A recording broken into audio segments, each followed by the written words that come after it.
Les Koulam, on va tout de suite dédier le cours, les Ilou Nishmat.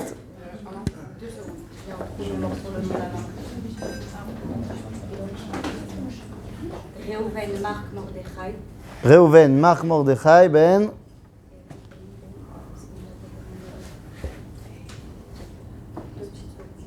D'accord.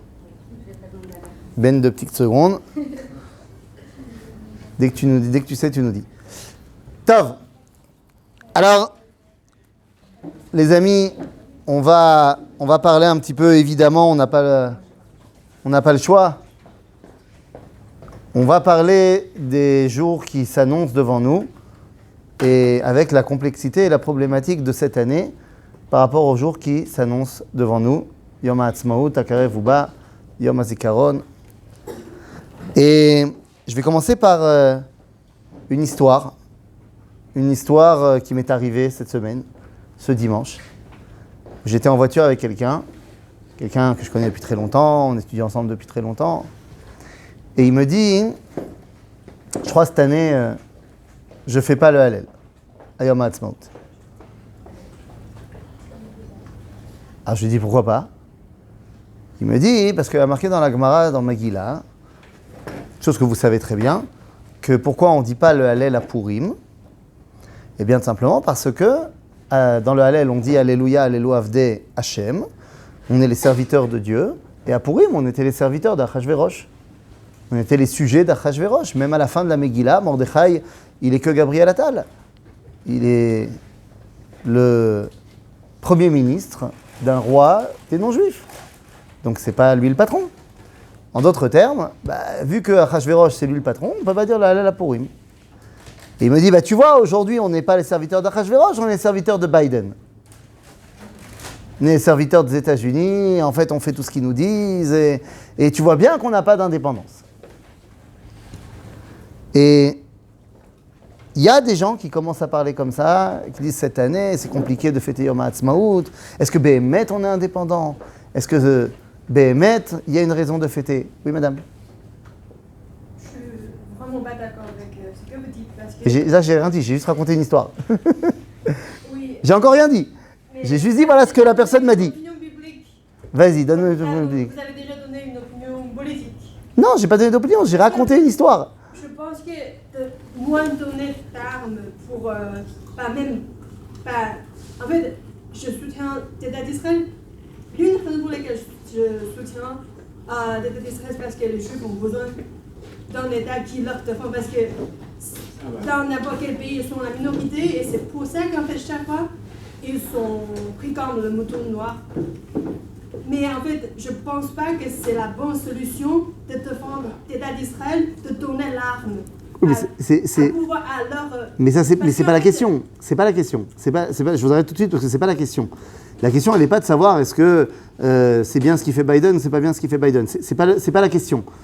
Parce qu'on peut avoir un avis, vous pouvez avoir un avis, je peux avoir un avis, mais en fait, on n'est ni... Je ne souviens pas, en fait, de la politique de Biden. Non, mais moi non plus, je suis pas le Premier ministre, donc c'est pas moi qui décide quoi qu'il arrive. C'est pas la question. Et d'ailleurs, c'est pas ce que moi je pense. Je raconte simplement l'histoire qui m'est arrivée dimanche. Et pour l'instant, j'ai encore rien dit dans la voiture. J'ai juste écouté ce que lui il disait. Et il me dit, voilà, tu vois, on est les serviteurs de Biden parce qu'en fait, on fait pas ce qu'on veut et c'est eux qui nous dictent quoi faire et ainsi de suite. Donc là, c'est pas une question des armes ou pas des armes. C'est une question parce que dimanche, c'était avant que Biden il dise qu'il arrête de donner autant d'armes, machin. Donc c'est pas la question. C'est la question que depuis le début de la guerre, dès les premiers jours après le début de la guerre, il y a un membre de l'état-major américain qui est venu dans les cabinets de sécurité israéliens et qui donne son avis sur tout et machin. Et donc depuis le début, on voit qu'il y a une ingérence américaine. La question, elle est de savoir, est-ce que lorsqu'il y a une présence américaine et qui nous dit ce qu'ils veulent, est-ce que ça veut dire qu'il n'y a plus d'indépendance? Et donc en fait, je lui ai répondu que la question de savoir si l'État d'Israël est une indépendance, est une souveraineté, ce n'est pas une question de ressenti. Ce n'est pas une question de moi je pense que. Là, on parle de Torah, donc on parle de halakha. Et la question de l'indépendance est une question halachique. Et je lui ai donné comme exemple, pour aller encore plus loin, Je lui ai dit, regarde, toi tu penses qu'on écoute trop les Américains et que donc ça montre qu'on n'a pas d'indépendance. Rappelle-toi ce que dit le Rambam. Rappelle-toi ce que dit le Rambam. Non, c'est facile. Dans la première halakha du premier chapitre sur les lois sur Hanouka. Parce que tout le monde dit le Hallel à Hanouka et remercie Akadosh Baruch Hu et Hanouka, c'est fantastique. Mais le Rambam nous dit dans la première halakha des lois sur Hanouka, il dit pourquoi on fait Hanouka? Parce que Chazar à Malchut le Israël, Yeter al Mataim Shana ad Churban Hasheni. Parce que la souveraineté, Malchut c'est le mot pour dire en français souveraineté. Parce que la souveraineté est revenue au peuple juif pendant plus de 200 ans jusqu'à la destruction du temple. Maintenant peut-être que nous on est très mauvais en histoire, mais le Rambam il connaissait un peu l'histoire. Et s'il parle de 200 ans, eh bien depuis Hanouka, c'est qu'il englobe dans ces 200 ans et la dynastie des Hashmonaïm, mais également la dynastie de la famille de Hérode. Or, Hérode, c'est pas qu'il écoutait des fois les Romains, c'est qu'il ne bouge pas le petit doigt sans que l'Empire romain lui dise de bouger le petit doigt. Il est complètement soumis aux Romains.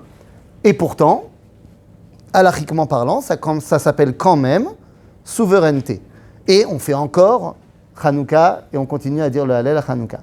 Donc, c'est quoi la définition halachique d'une souveraineté? Eh bien, le Rambam, encore lui, il est toujours là, dans les lois sur Gzela ve'Aveda, les lois sur le vol, va nous dire, c'est quoi une malchoute? Ben oui, par exemple, je sais pas, il y a des gens qui travaillent ici? Qui reçoivent un salaire? Ouais. Dites-moi, si moi, je viens et je te dis, tu me donnes 10% de ton salaire, 20% de ton salaire, j'ai le droit de faire ça? Non. Si je fais ça, ça s'appelle du vol. Du vol, un ganav.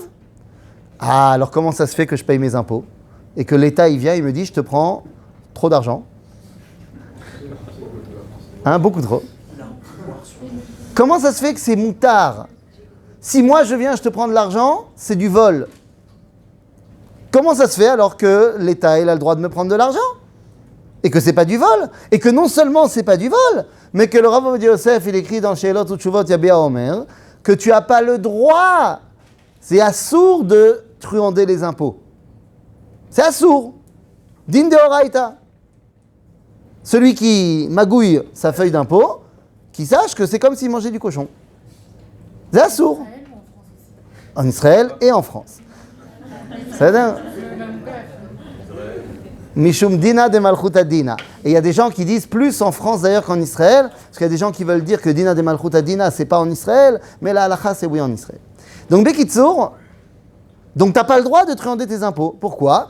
Parce que l'État, en sa qualité de malchut, elle a le droit de te prendre de l'argent. Pourquoi? Parce que le tzibour qu'il a mis en place accepte qu'ils lui prennent de l'argent pour lui redonner dans plein de services, dans plein de choses, comme les impôts y font.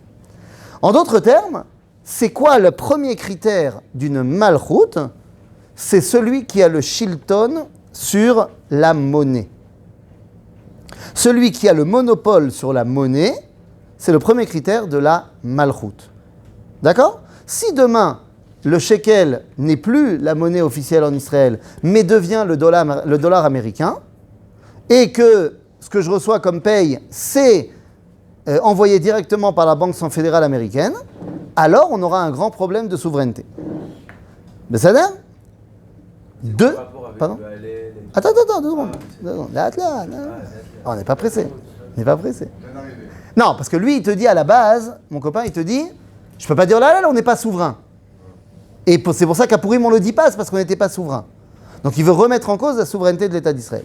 Donc je lui ai expliqué, d'abord, le fait d'écouter ou de ne pas écouter nos alliés, c'est pas ça qui détermine la souveraineté ou pas. Je vais donner l'exemple de Hérode. Hérode, qui était complètement soumis aux Romains, il s'appelle quand même souverain dans la halakha. Lot, il a été épargné par Abraham. Lot, il a été épargné par Abraham? Oui, c'est Abraham, Hérode par Abraham? Les amis, non. Il y a un petit bug historique. Je ne sais pas de quoi tu parles et je ne sais pas de quoi vous parlez. Entre Abraham et Hérode, il y a à peu près 1800 ans d'écart. Il y a Lot aussi, non? Lot?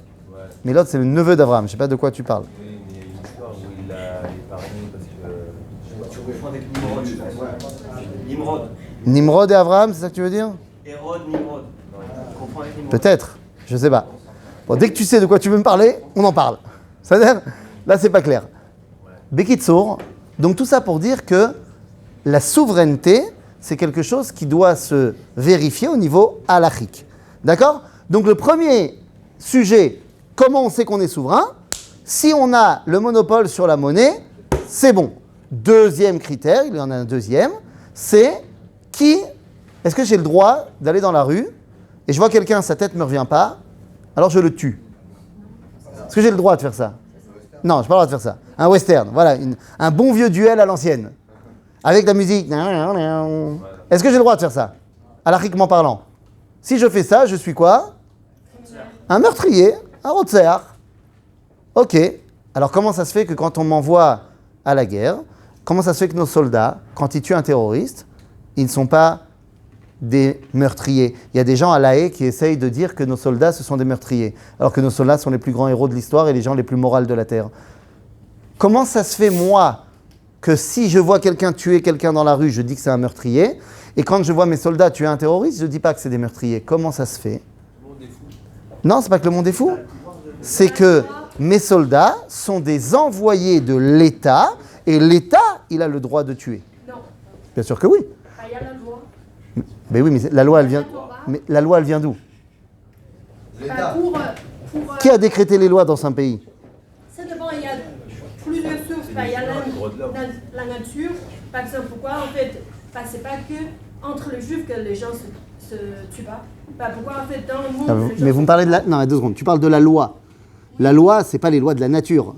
Il y a Mais il n'y a pas de loi dans la nature. À part si tu me parles de la gravité, il n'y a pas de loi dans la nature. Là, tu me parles de la loi. Les hommes se sont entretués depuis qu'ils sont des hommes. Donc si déjà, naturellement, les hommes se tuent. D'accord? C'est pour ça qu'en fait... C'est malheureux, mais c'est comme ça. La première fonction de l'État, c'est pas emprunter une monnaie, c'est de garantir qu'il y a des lois qui se véhiculent dans une société afin que... Je suis désolé de te dire que ce n'est pas du tout la définition d'un État. La définition d'un État, c'est d'abord, malheureusement, de faire la guerre. Pardon, selon qui? Selon les premières civilisations qui ont fait des États. C'était la volonté d'organiser une société humaine pour d'abord et avant tout protéger mes frontières et faire la guerre si j'ai envie de m'agrandir. Sache que l'État qui s'occupe de tous les besoins de ses citoyens, c'est l'État moderne. C'est-à-dire qu'avant la Révolution française, par exemple, en Europe, dans tous les États européens, dans tous les grands royaumes européens, le roi, avant la Révolution, le roi, il ne s'occupe pas de la santé de ses citoyens, il ne s'occupe pas de l'éducation de ses citoyens, il s'occupe de rien à part les impôts et la guerre. C'est tout. On remonte un peu plus à l'avance. À l'époque, le peuple juif était en Égypte. Oui.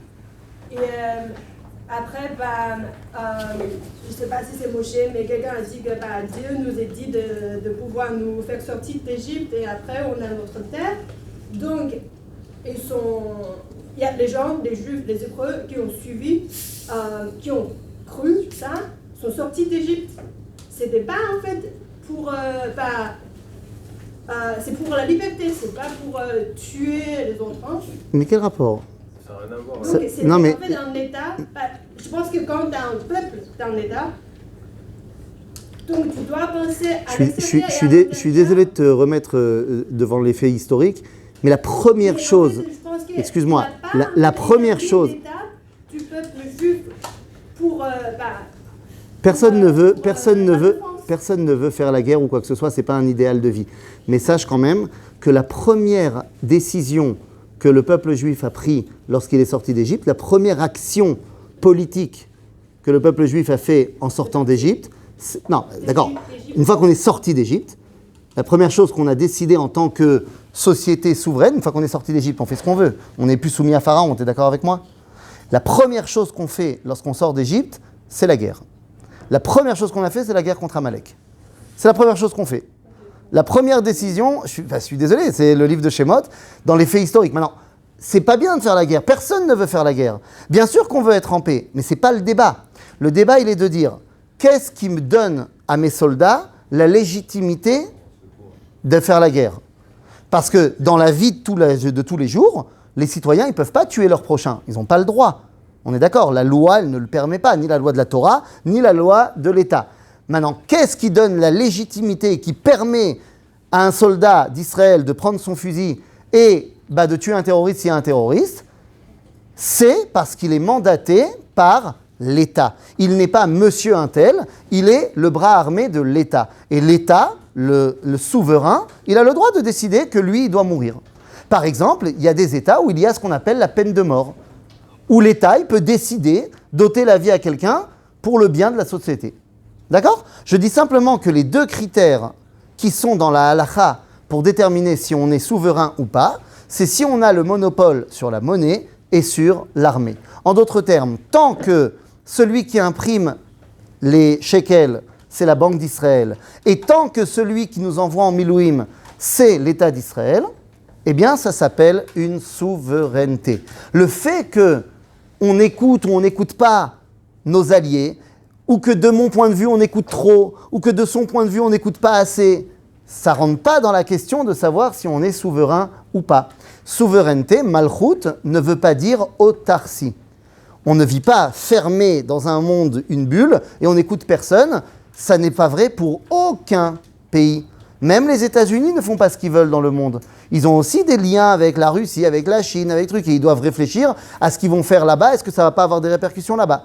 Bekitsour, même si moi, personnellement, je pense qu'on devrait moins écouter les États-Unis, mon avis ne vaut rien. Pourquoi?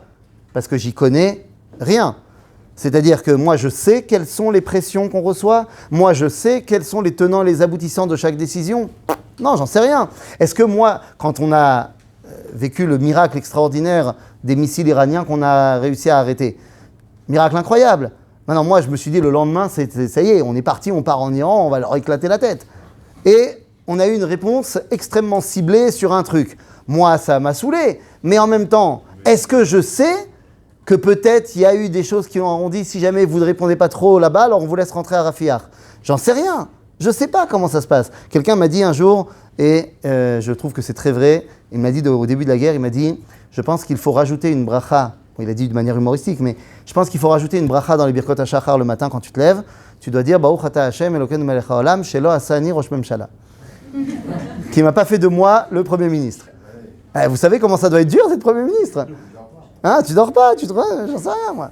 Bekitsour, tout ça pour dire qu'il est évident que malgré toutes les questions qu'on peut se poser actuellement, la souveraineté du peuple juif en terre d'Israël n'est pas remise en cause. Nous sommes donc une malchoute, nous sommes donc véritablement une indépendance. Et c'est là qu'arrive la question donc du fameux Hallel. Puisque je lui ai dit, donc tu n'as pas de raison en fait de ne pas dire. Et là arrive la question. Mais attendez, c'est quoi cette folie que tout le monde s'excite pour savoir si on doit dire le Hallel, on ne doit pas dire le Hallel? Je ne sais pas, ce matin, il y a des gens qui ont dit le Hallel dans les synagogues. Hein? Tout le monde? Pas tout le monde. Il y a des gens qui ne font pas le Hallel à Rosh Chodesh. Moi, je ne le fais pas. Eh oui. Pourquoi il y a des gens qui ne font pas le Hallel à Rosh Chodesh? Parce que, d'abord, sans parler de la question de est-ce qu'on fait la bracha ou pas la bracha. Il y a même des communautés qui ne font pas le Hallel à Rosh Chodesh du tout. C'est les communautés qui veulent être possèdes comme Rava dans la Gemara. Maintenant, la majorité, 98%, je ne sais pas, je n'ai pas compté, mais des communautés font le Hallel. Après, la question c'est, ok, si déjà on fait la bracha ou on ne fait pas la bracha? Il y en a qui ont fait la bracha ce matin, les Ashkenazim et une grande partie des Sfaradim, et il y en a qui n'ont pas fait la bracha. Mais est-ce que vous avez vu qu'il y a eu un soulèvement de boucliers énorme pour dire « Ah, ceux qui font pas la bracha, c'est pas bien, ceux qui font la bracha, c'est pas bien ». Non, c'est passé. Alors pourquoi est-ce qu'il y a une telle vivace chaque année autour de la question du Hallel à Yom HaAtzmaut? On doit faire la bracha, on doit pas faire la bracha, on doit faire le Hallel, on doit pas faire le Hallel, on doit faire Tachanoun, on doit pas faire Tachanoun. C'est quoi l'histoire? Vous comprenez que ça va bien au-delà d'un petit problème halachique. Les amis, la question du Hallel, c'est pas une question simplement d'une petite tfila sympatoche. La question du Hallel est de savoir est-ce que je suis capable, est-ce que je vois une raison de la Hallel et Hachem ou pas? Et là, j'aimerais qu'on pose les bases. Alors, certains l'ont déjà fait avec moi, on l'a déjà étudié ensemble et vous avez peut-être étudié avec d'autres. Mais la définition hébraïque du mot Lehalel, ça veut dire... Louer. Alors voilà, ça ne veut pas dire louer. Ça ne veut pas dire louer. Fut un temps dans une classe, je crois que c'était avec votre année en Bichlal, je sais pas, vous me direz, où j'ai fait un cours, je leur ai expliqué aux filles qui n'ont pas retenu évidemment. Bravo, elle est belle. Où j'ai fait un cours, j'ai expliqué ce que c'était. Il y a une des filles alors, je ne sais pas si c'est vous, mais il y a une des filles du groupe qui a enregistré le cours comme elle enregistrait tous les cours, et elle envoyait à chaque fois à sa mère.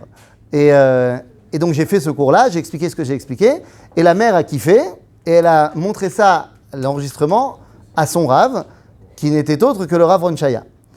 Et le Rav Ron Chaya lui a dit « Non, c'est pas ça, ça veut dire louer ».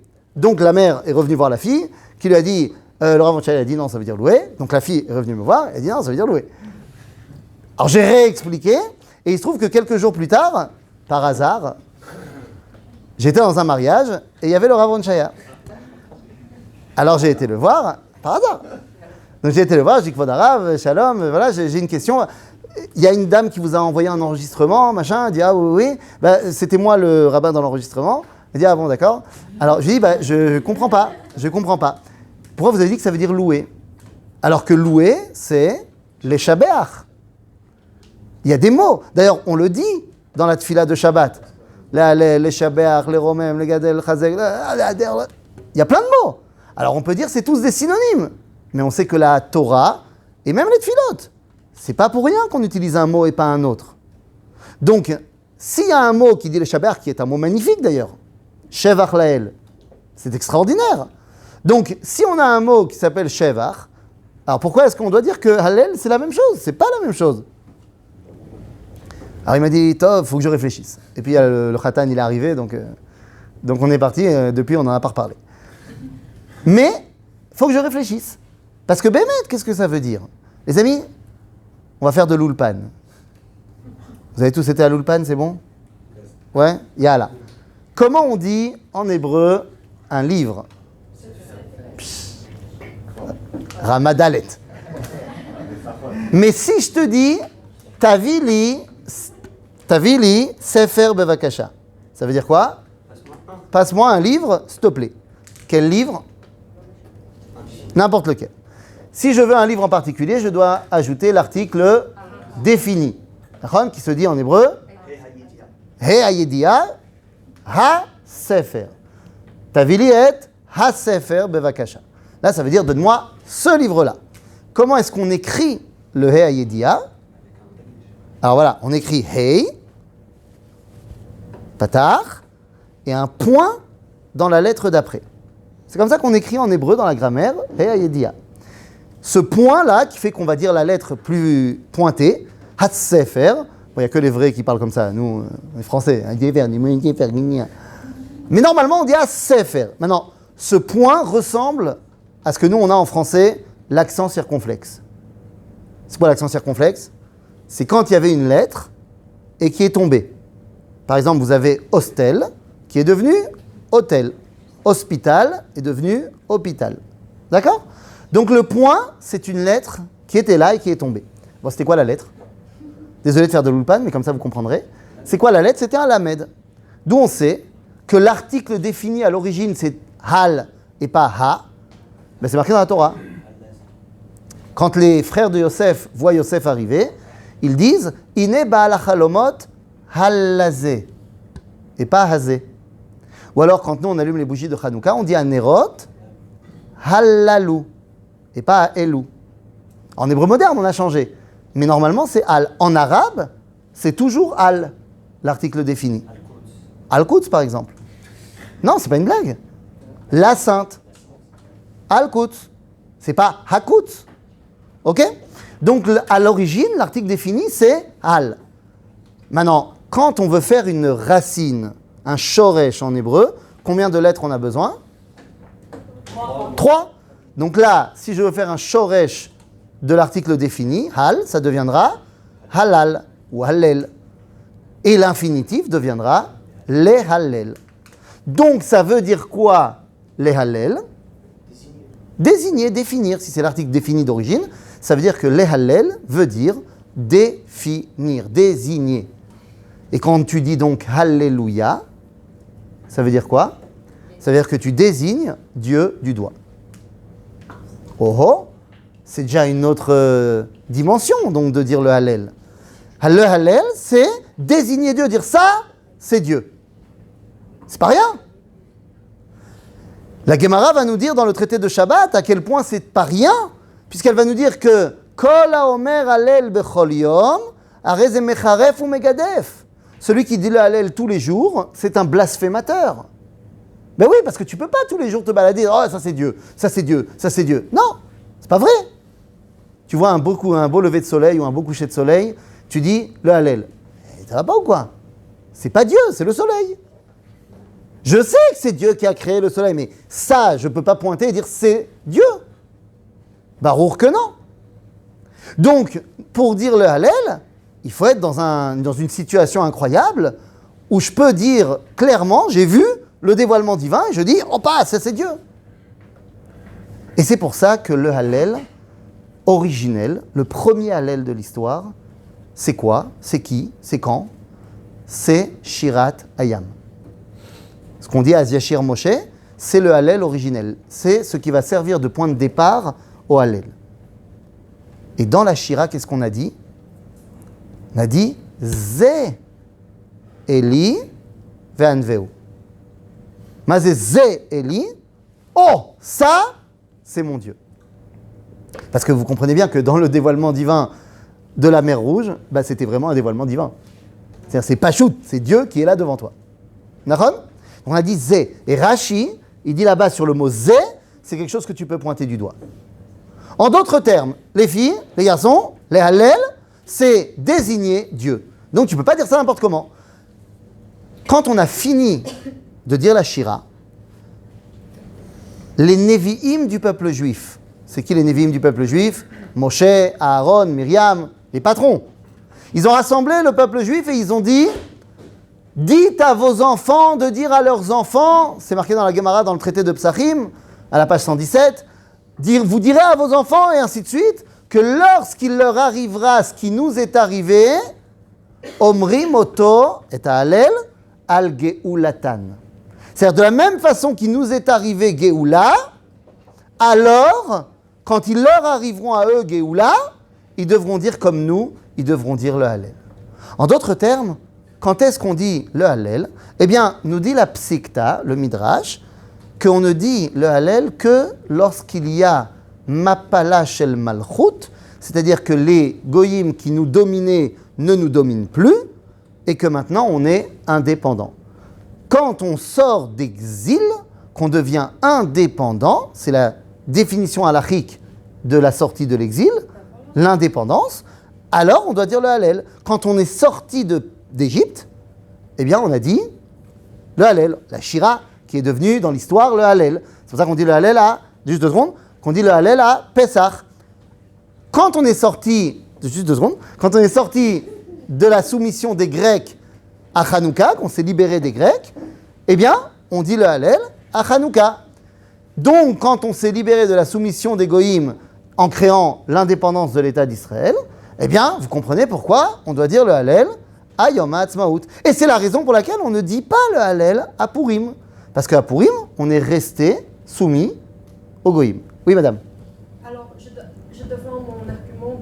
Vous avez dit que donc, c'est à la sortie d'Égypte, donc c'est Dieu en fait. Dieu a sorti le peuple juif de l'Égypte. Tout à fait. De l'esclavage. Tout à fait. C'est pas l'armée, c'est pas la monnaie qui a. C'est pas une banque centrale. Ah, mais ça n'a rien à voir. Ça n'a rien à voir. Ça n'a rien à voir. Le peuple juif. Non, vous êtes bloqué sur l'armée et sur la monnaie. Ça n'a rien à voir. Dieu nous a sortis d'Égypte, Baruch Hashem, et au moment où il y a les 10 plaies, au moment où il y a l'ouverture de la mer Rouge, on est encore sous la domination de Pharaon, des 10 plaies. Quand on sort d'Égypte, on devient indépendant. Bien sûr, génial, on devient indépendant, et à ce moment-là, on va commencer à mettre en place une monnaie, une armée. Alors, il n'y a pas de monnaie comme il y a aujourd'hui à l'époque, mais il y a des lois sur la propriété que la Torah elle va mettre en place. Il y a des lois sur la guerre que la Torah elle va mettre en place. Donc, si tu veux, oui, c'est Dieu qui nous a sortis d'Égypte. Bien sûr, c'est Dieu aussi qui nous a fait gagner la guerre contre les Grecs à Hanouka.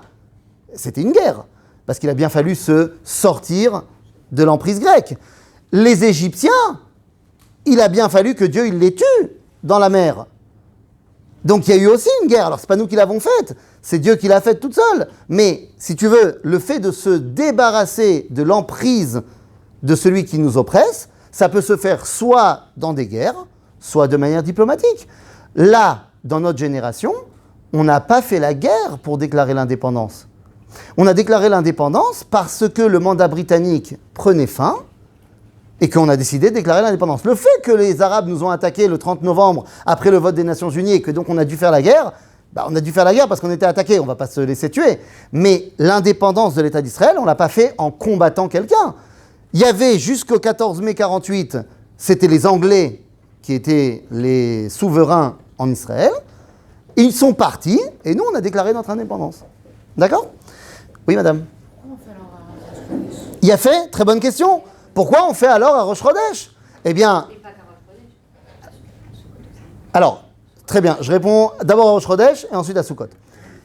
Pourquoi on fait le Hallel à Rosh Chodesh ? Très bonne question, réponse.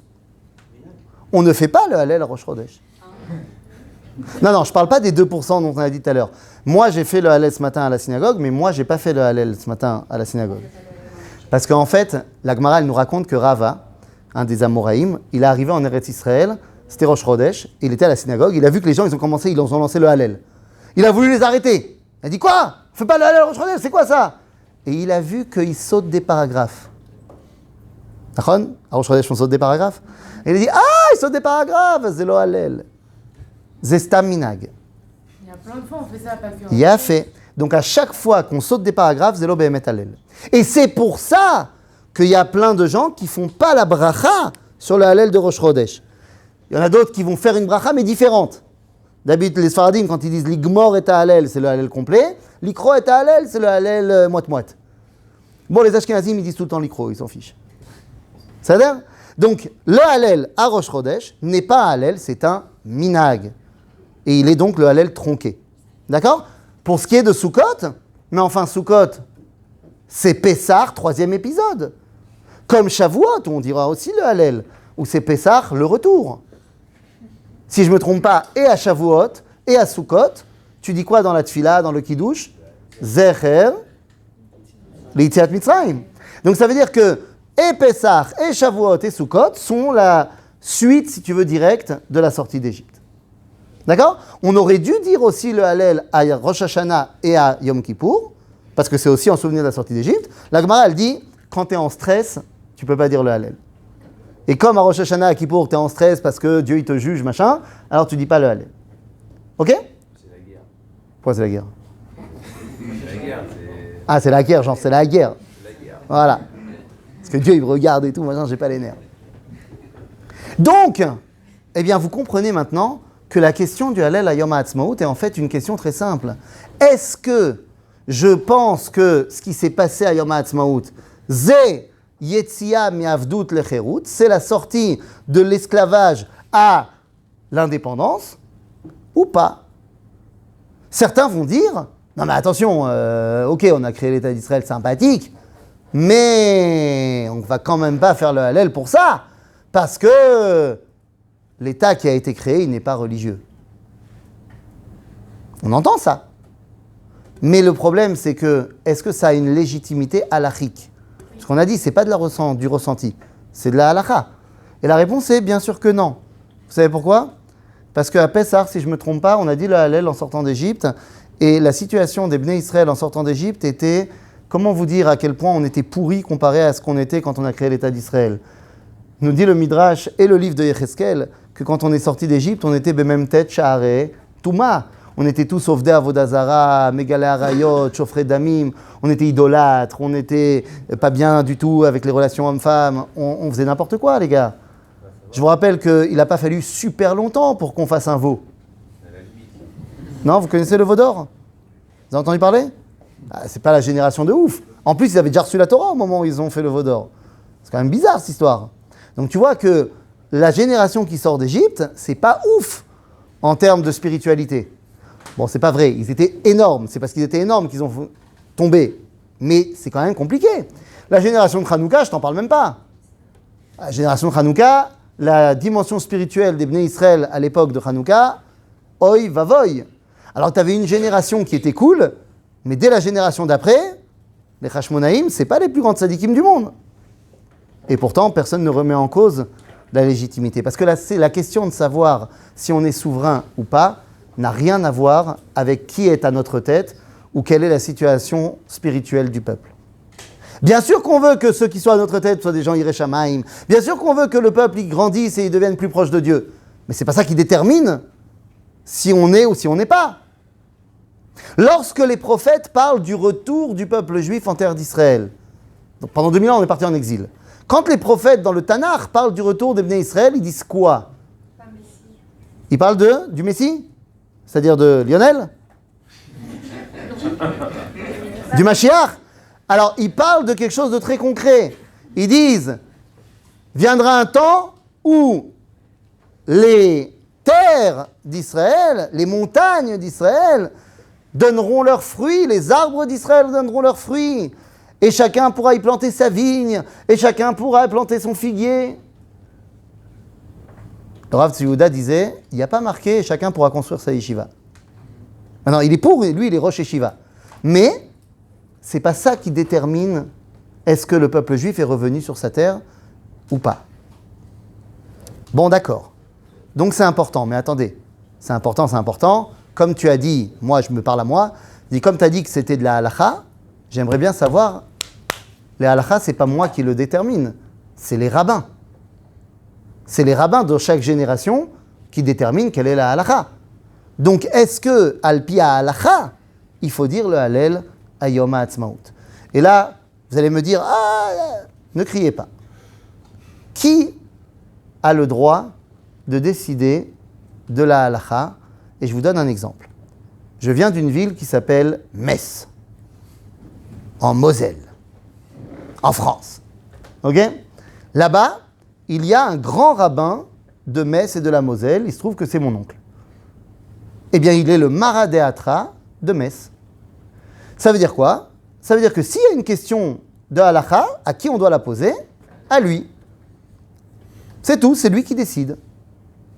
C'est comme ça. Il est le patron de la ville, en termes de halakha. Est-ce que ça veut dire que c'est le plus grand des rabbins? Pas forcément. Bon, il n'y a pas beaucoup de rabbins à Metz, mais... L'homme chané. Prenez l'exemple d'une autre ville, qui s'appelait Vilna. Là-bas, à Vilna, il y a un peu plus de 250 ans, il y avait un bonhomme qui s'appelait le Gaon de Vilna.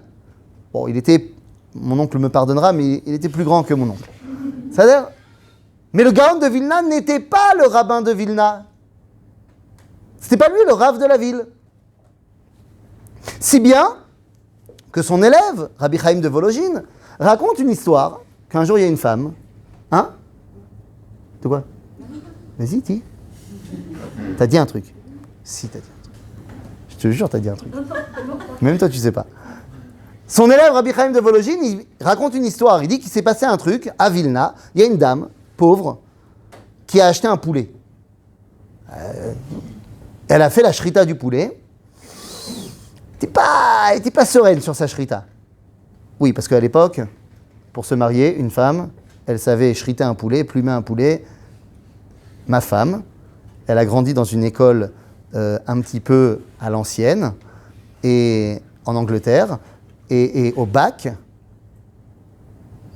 elle avait une épreuve, plumage. Ok, plumage.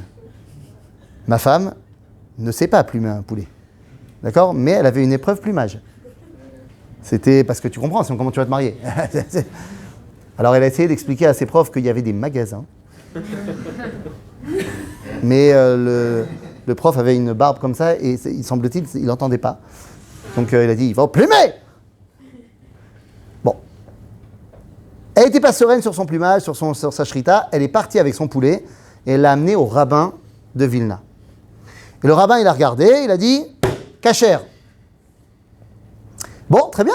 Sauf qu'elle n'était pas sereine, elle était super relige. Donc elle a pris le poulet et elle a été chez le Gaon.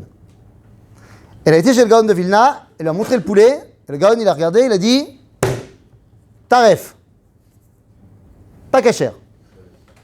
Elle est repartie chez le rabbin. Bon, c'est pas très grand Vilna. Hein. Elle est repartie chez le rabbin. Elle a dit, ah, comment tu peux dire que c'est cachère? J'ai été chez le Gaon, et il m'a dit que c'était taref. Qu'est-ce que tu sais, toi? Parce qu'en vrai, tout le monde savait que le Gaon, il était plus grand.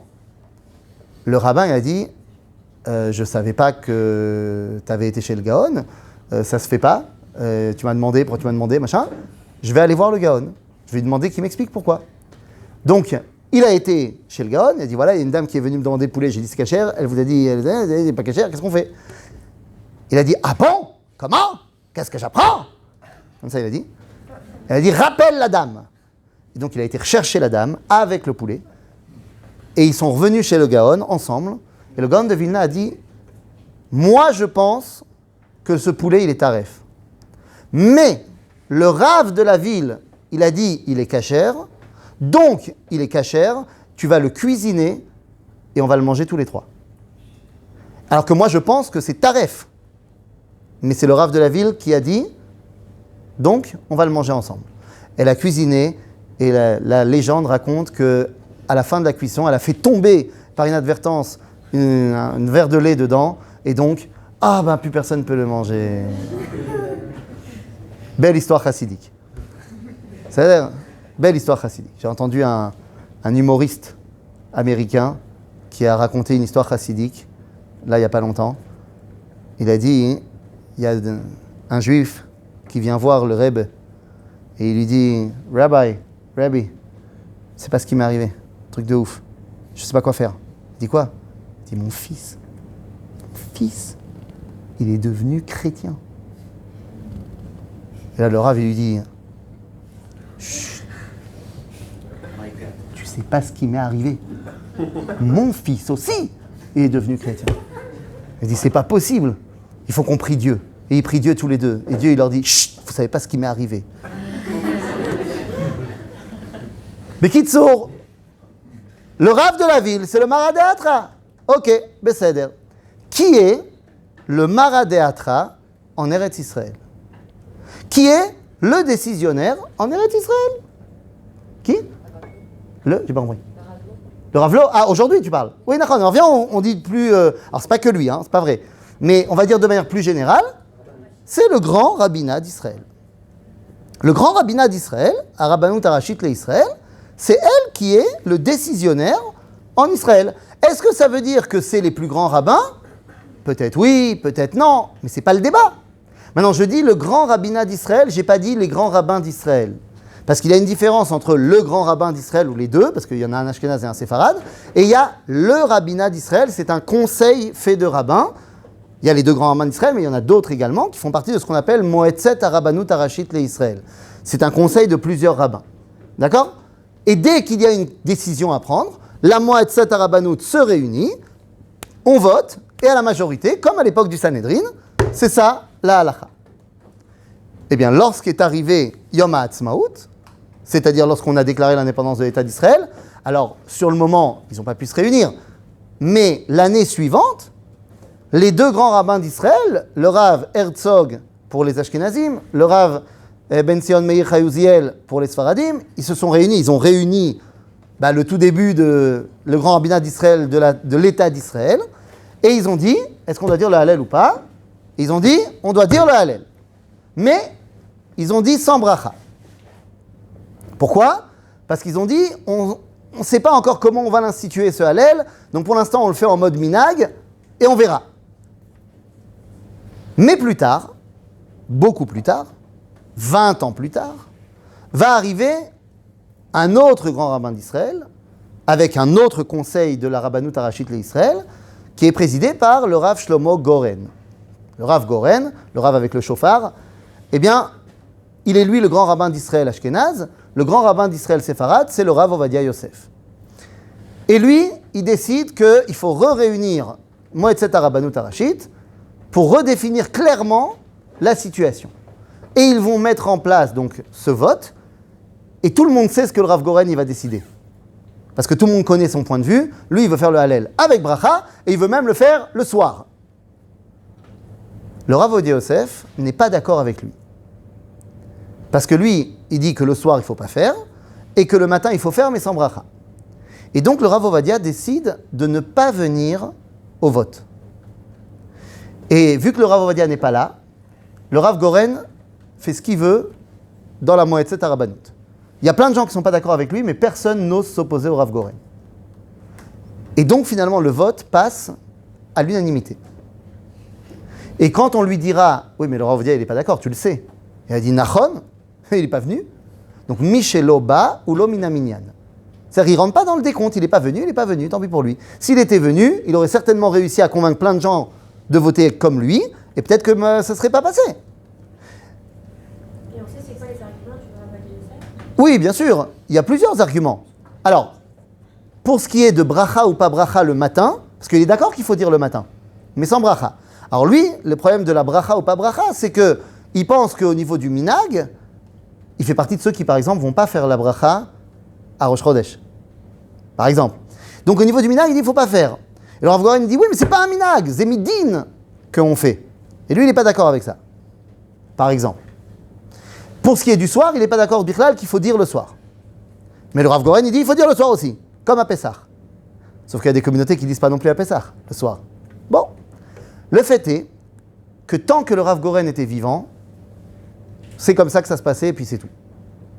La achlata de la Rabbanut Harashit est claire, officielle, il n'y a pas de débat. Une fois que le Rav Goren est mort, les autres rabbins du grand rabbinat d'Israël et la génération d'après se sont réunis. Ils ont dit, bon, qu'est-ce qu'on fait? On sait que le Rav Ovadia, il n'était pas d'accord. Et le Rav Goren, pour son kavod, on n'a rien dit, machin, mais là, il n'est plus là. Qu'est-ce qu'on fait? Et donc, finalement, il y a une nouvelle décision du grand rabbinat d'Israël qui est passée. C'était quoi? C'était de dire que le matin, on ne change rien. Donc, on fait le Hallel avec la takana du Rav Goren, c'est-à-dire la bracha. À quelle place? Hein? À quelle place? À la fin ou... Non, quand on fait tous les Hallel, après la Hamida. Et le soir, chacun fait ce qu'il veut.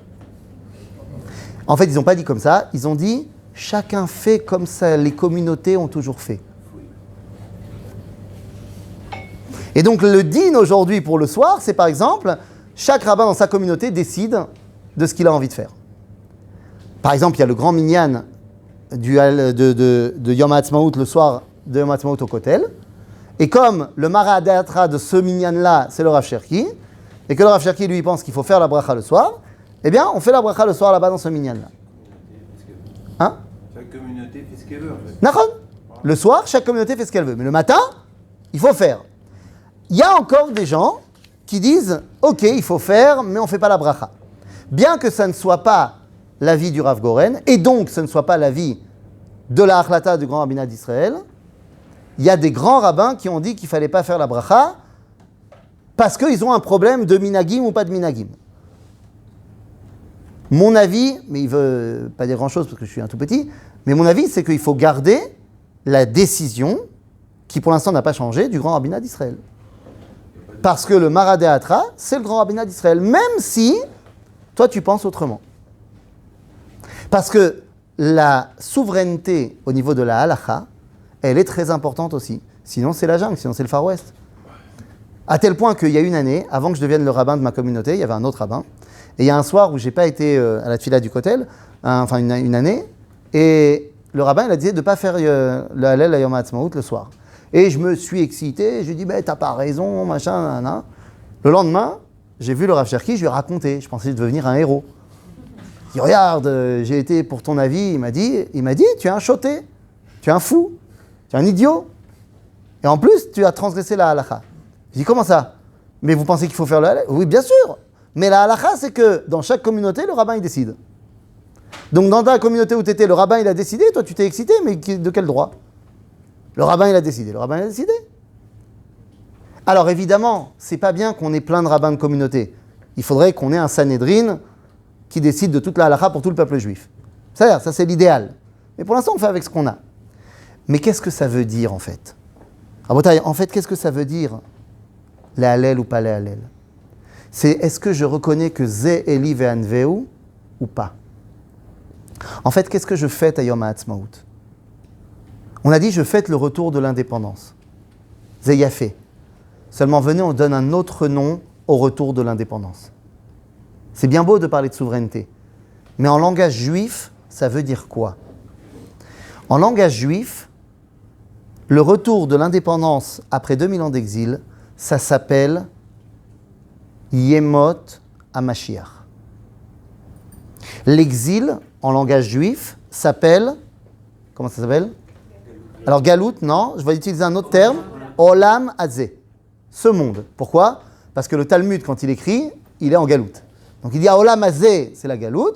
Veyemot HaMashiach, c'est la Géoula. Nous, on utilise d'autres mots. Galout, ve Géoula.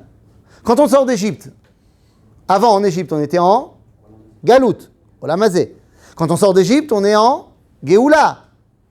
Géoulat Mitzrayim. Il a fait. Quand on est soumis aux Perses, aux Babyloniens, aux Perses, aux Grecs, Galout. Quand on sort à Hanouka de l'emprise des Grecs, Géoula. Quand on est soumis aux Romains, aux qui tu veux, pendant 2000 ans, ça s'appelle Galout. Quand on sort de l'emprise des Goïm et qu'on crée l'indépendance de l'État d'Israël, ça s'appelle donc Géoula. Mais sauf que cette Géoula que nous vivons aujourd'hui, elle est différente de celle de l'Égypte et de Hanouka. Puisque celle de l'Égypte et de Hanouka, il y a eu derrière cette Géoula un autre exil. On est reparti en exil après l'Égypte, après la sortie d'Égypte. Et après la sortie de Hanouka, on est parti aussi en Égypte. Nachon. Et là, c'est la fin. Mais comment tu sais? Comment je sais qu'il n'y aura plus d'autres exils? Là aussi, c'est un truc qu'il faut se poser comme question. C'est écrit, ouais. Mais là, tu ne te mouilles pas. C'est écrit où?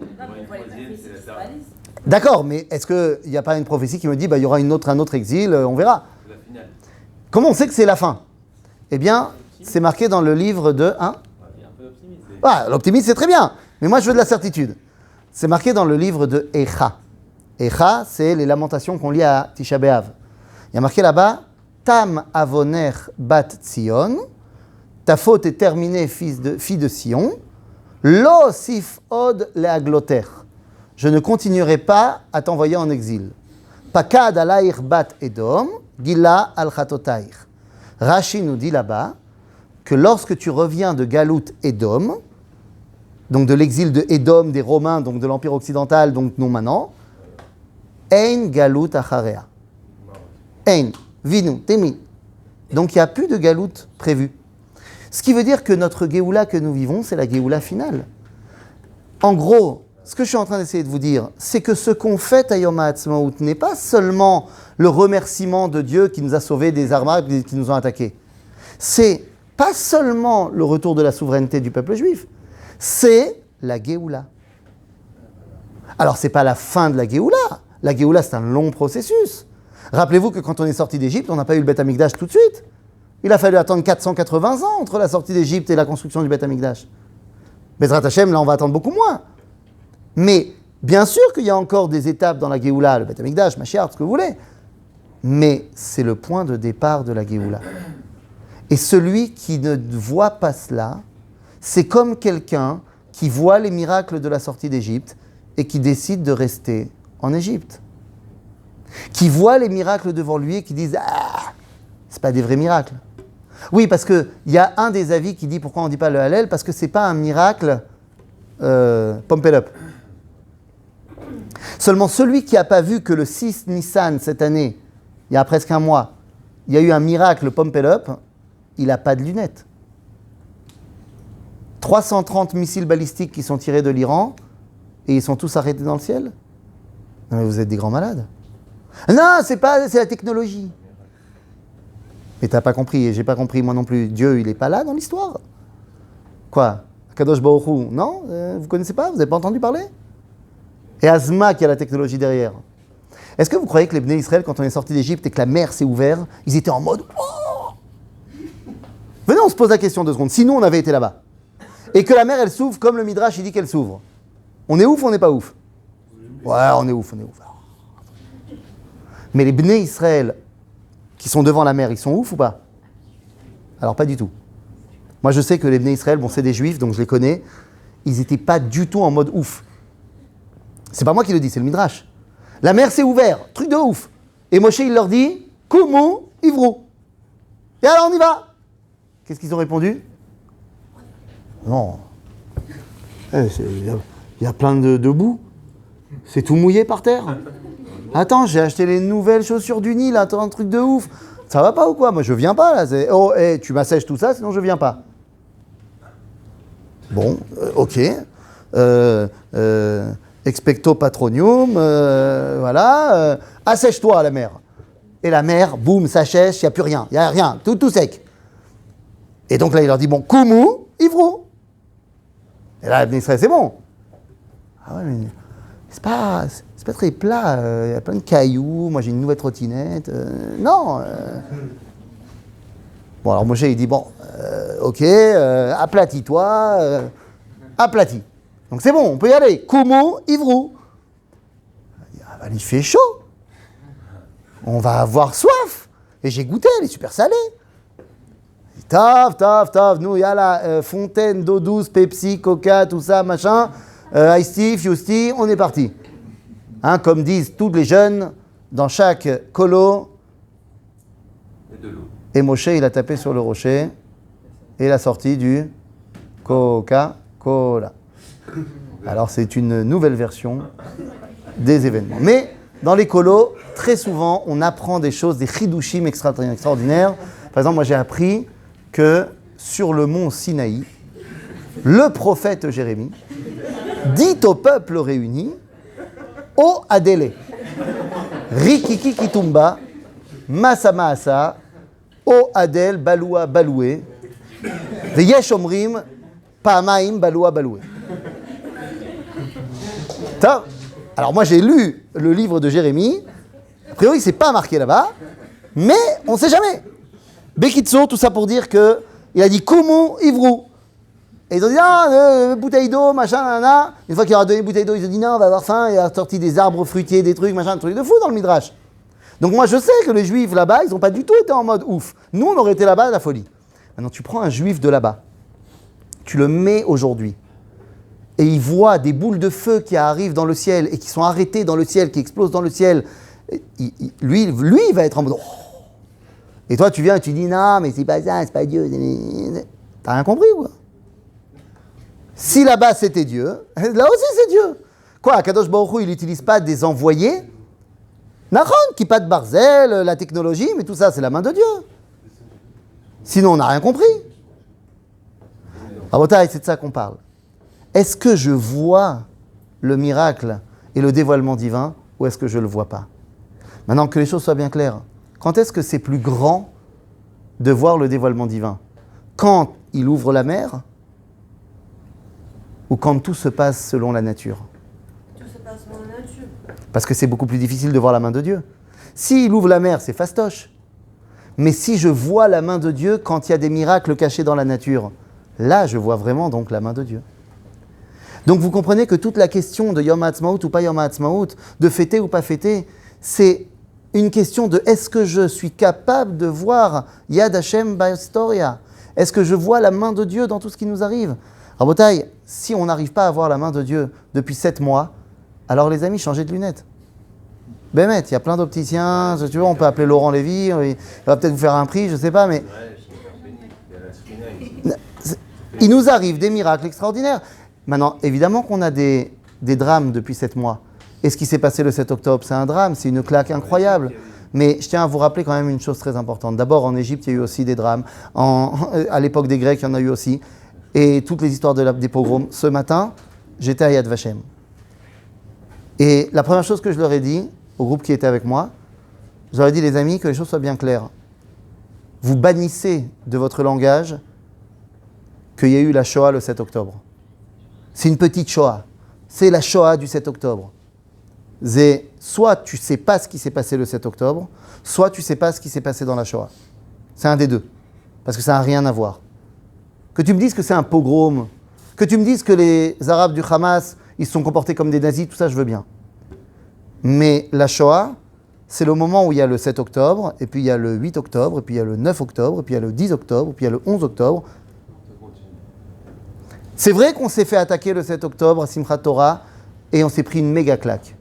Mais le 7 octobre, on s'est relevé, et on est parti se défendre.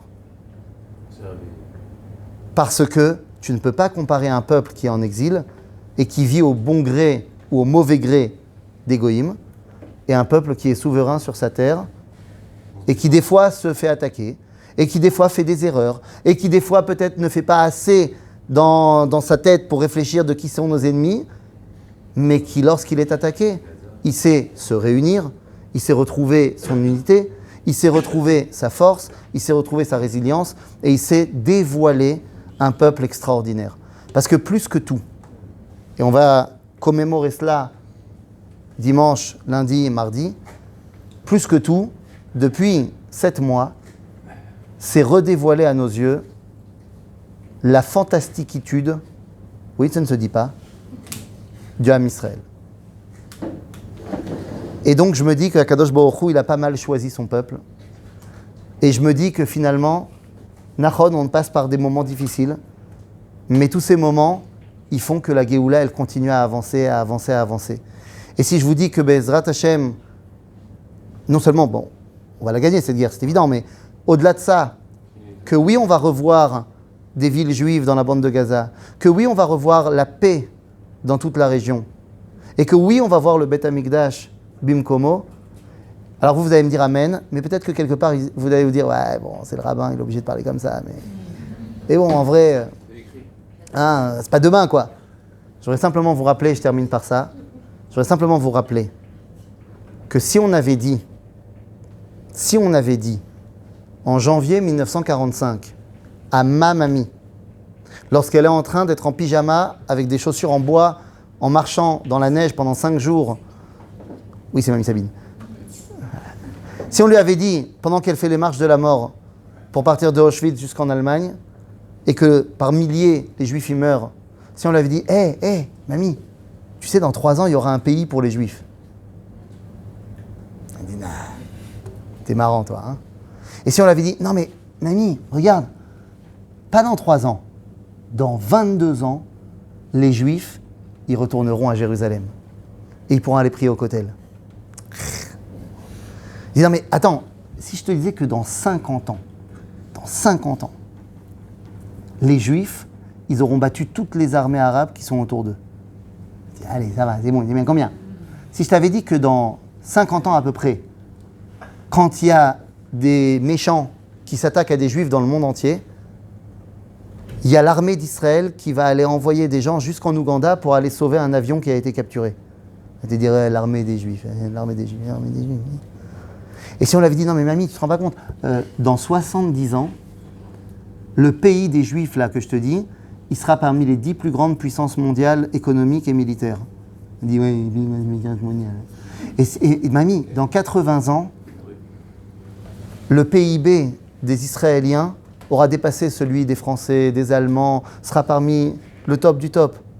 Elle te dit, bah, c'est bon, c'est bon les rêves. Et si je lui avais dit, mamie, tes arrière-petits-enfants vont naître à Jérusalem et vont grandir à Jérusalem. Celui qui n'arrive pas à voir ce qui nous est arrivé et ce qui continue de nous arriver, Asbehemet, chez Loyomar Halel. Celui qui n'arrive pas à voir, qui ne dise pas le Halel. Il ne faut pas être Echad Bapé et Echad Balev. Il ne faut pas être en dissonance. Hein? Voilà, c'est ça. Qui soit Meod Mechaven dans Ouvre-moi les yeux le matin, qu'il aille changer de lunettes, et Bezrat Hashem, on comprendra tous ensemble qu'on vit une période avec énormément de défis, mais une période incroyable. Et je pense que nos petits-enfants viendront nous voir. Et notez-vous ce que je vais vous dire maintenant.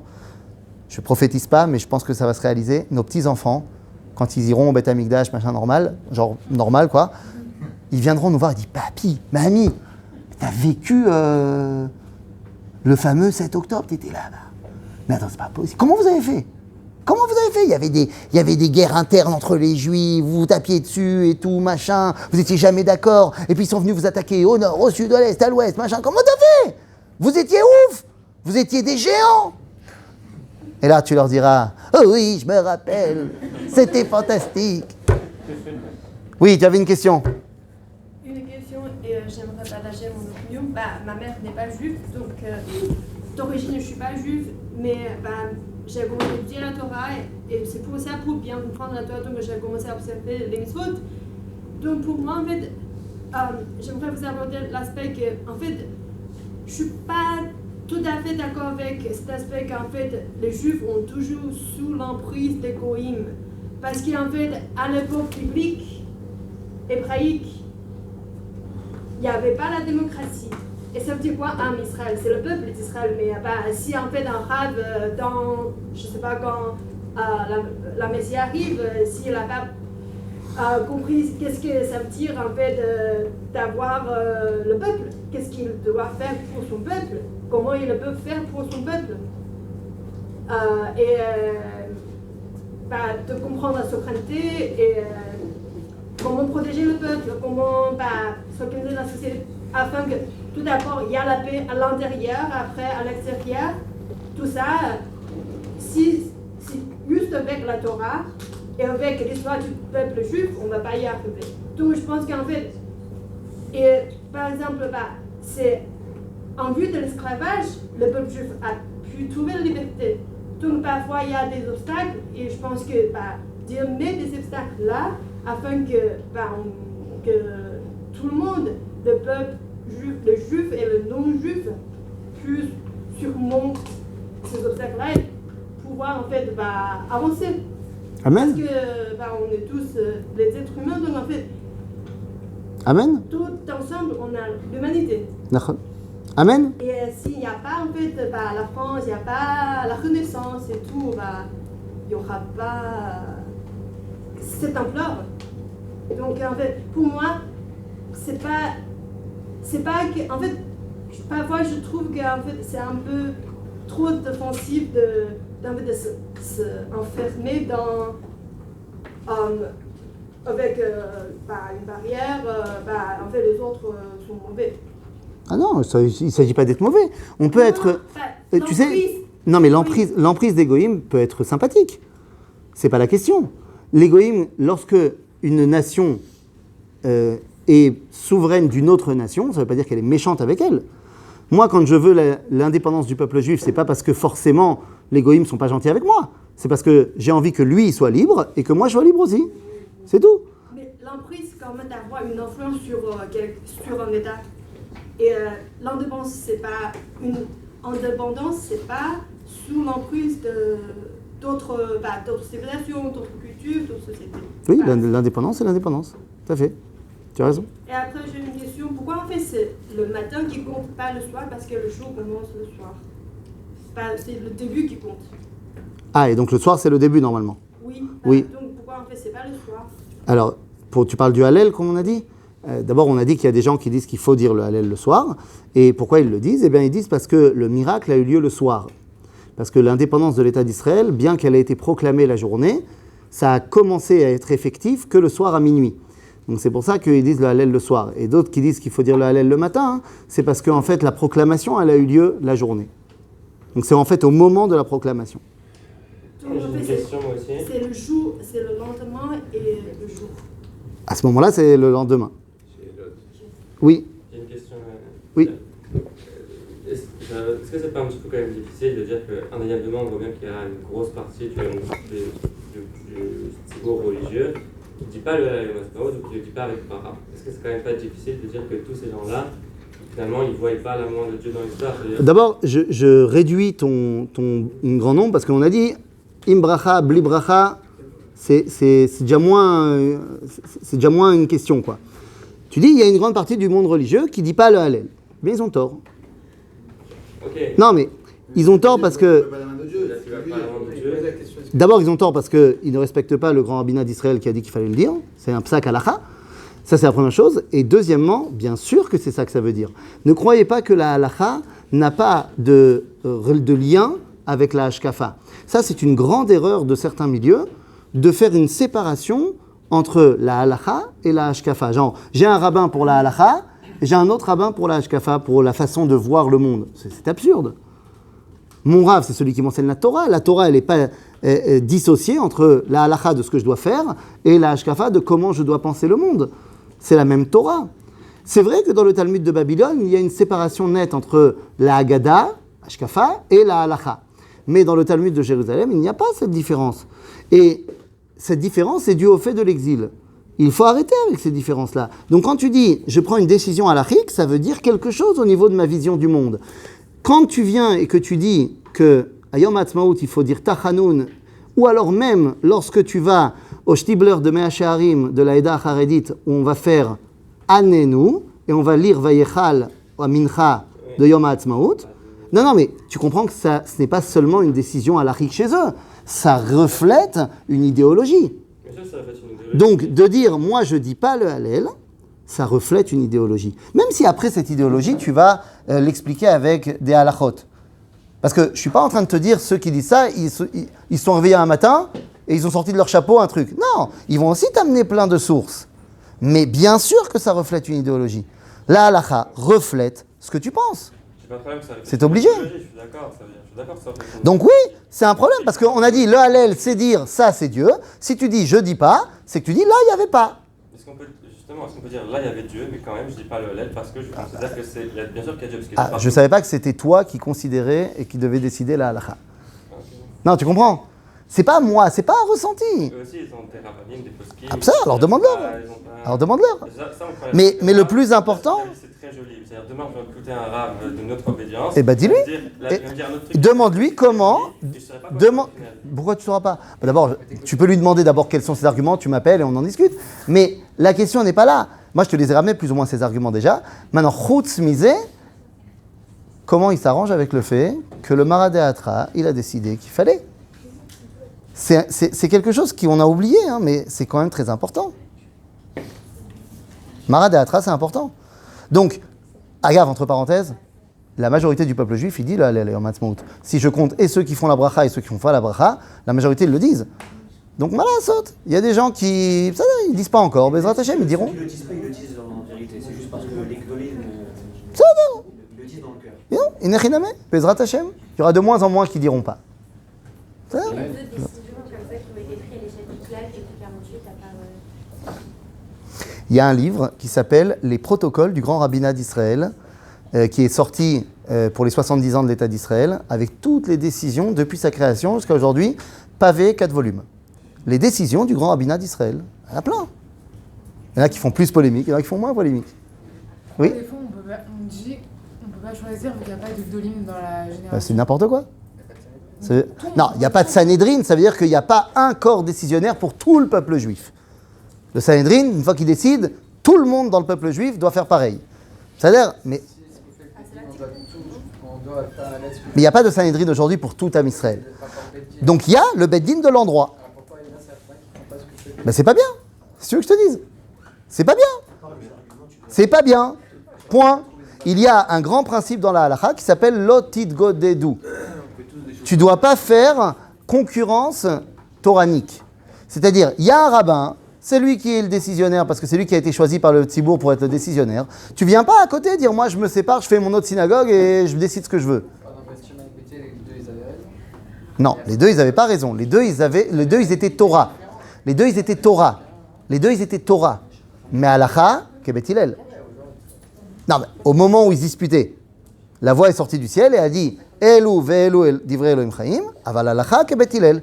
Donc après, une fois que la voix est sortie et qu'elle a dit ça, quelqu'un qui décide de faire comme Bet Shammai, ou Over Avera. Pourquoi il y en a certains qui disent j'écoute mon rave? Non, c'est-à-dire, moi, ce que je te dis là, c'est pas par rapport à toi et moi les petits. Le petit, il connaît pas, il va voir son rave, il écoute son rave. C'est-à-dire, il sait pas.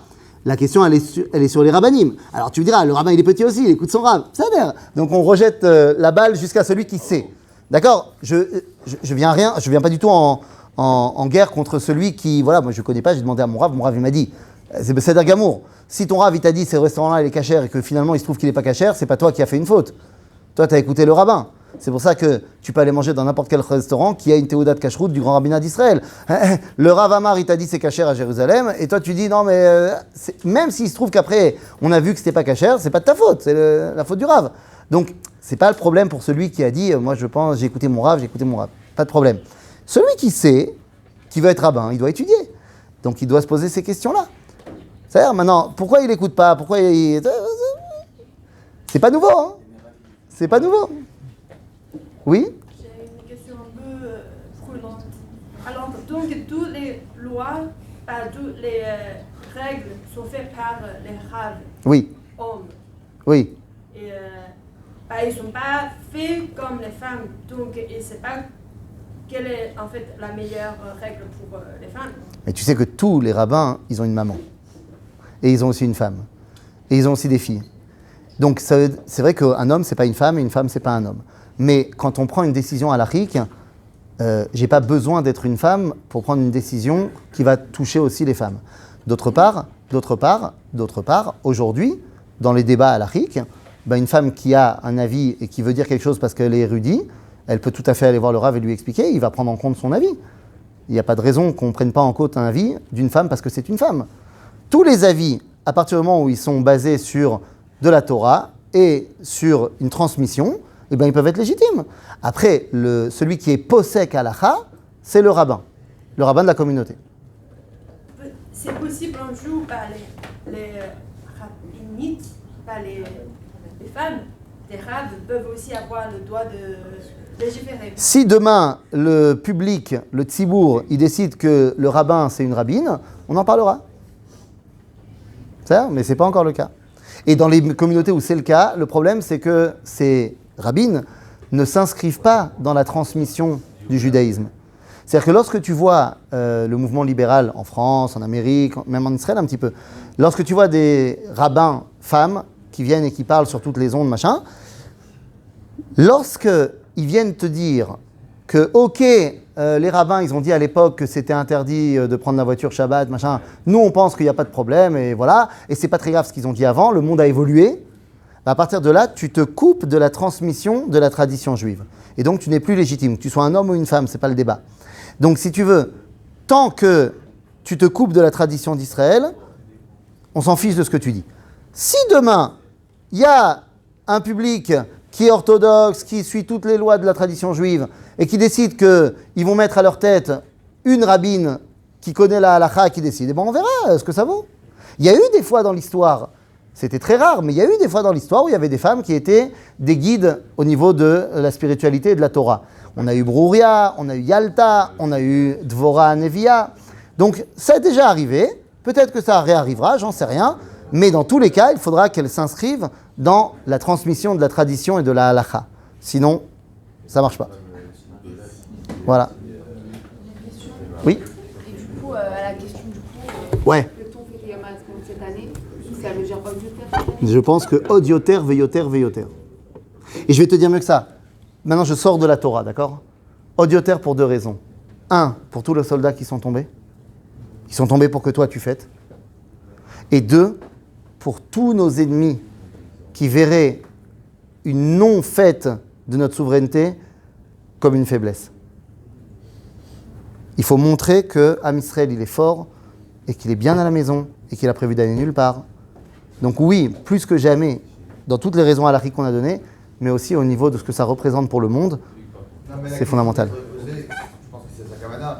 Est-ce qu'on peut fêter? C'est sûr qu'il faut fêter les Yom HaAtzmaut, peut-être pas avec les musiques comme ils font tous les ans. Alors, que, attends. il y a des soldats qui sont morts. Non, mais la musique, c'est... La musique, d'abord, tous les ans, même quand c'est pas cette année, la façon dont certains fêtent Yom HaAtzmaut, c'est vraiment dommage. Voilà. Parce que faire un gros concert et la tzniout et tout ça, c'est dommage. C'est un Yom Kolkar Kadosh, que c'est dommage qu'on le réduise à faire des feux d'artifice et à aller danser. Mais ça, c'est pas une question de ce qui s'est passé ou ce qui se passe en ce moment. Ça, c'est de manière générale.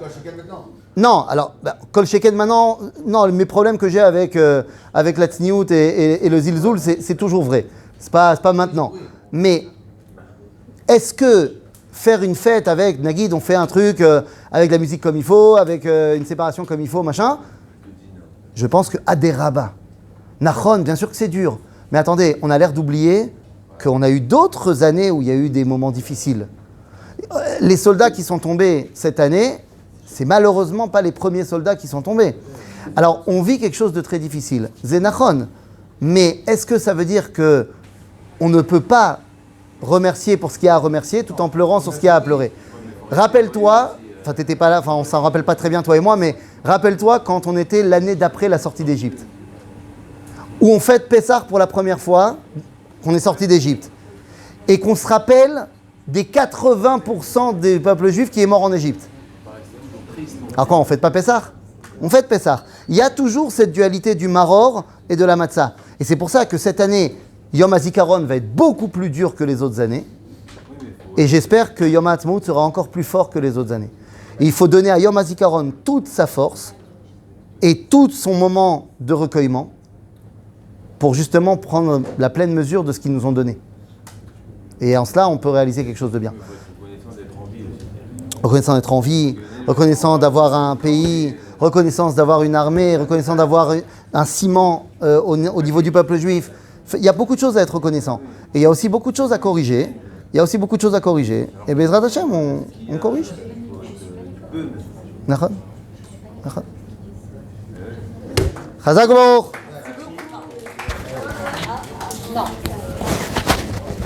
De quoi? Tu veux pas me lancer sur un sujet?